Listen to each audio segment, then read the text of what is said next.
أعوذ بالله من الشيطان الرجيم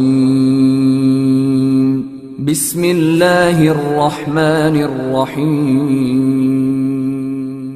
Scientific miracles in Quran. Before we start dealing with the issue of the scientific miracle of the Quran, we want to ask you a question. Do you have any information about the weight of clouds? If you do not have any information, we want you to make a guess about the weight of clouds.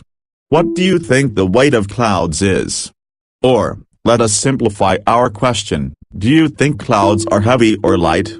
You will probably answer this question as light. However, the Quran stated 1,400 years ago that clouds were not light at all. But on the contrary, they were very heavy. Now, let us have a look at the meanings of some verses regarding the issue. It is he who sendeth the winds like heralds of glad tidings going before his mercy. When they have carried the heavy laden clouds, we drive them to a land that is dead, make rain to descend thereon, and produce every kind of harvest therewith. Al-Araf, 57. It is he who doth show you the lightning, by way both of fear and of hope. It is he who doth raise up the clouds, heavy with rain. Ar-Rad, 12. As you see, the Quran stated 1,400 years ago that clouds were not light at all, and described them as heavy clouds. What do scientists say regarding the issue? Are clouds really as heavy as the Quran states? According to the research made in recent years, quite astonishing figures about the weight of clouds have been found.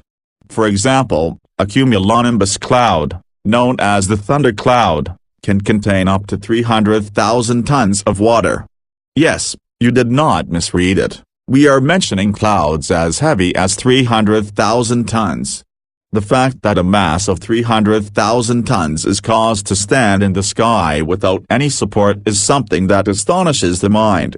It is more interesting that this information is mentioned in the Quran. Let us think of this. At the time when the Quran was revealed, it was impossible for people to have this information about the weight of clouds.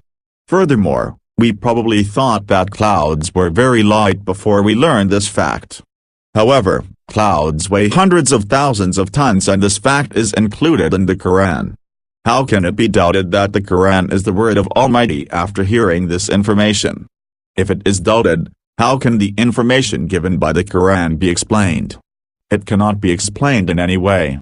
There is only one explanation of the fact that the weight of clouds is mentioned in the Quran. The Quran is the book of the being, who stores thousands of tons of water in clouds.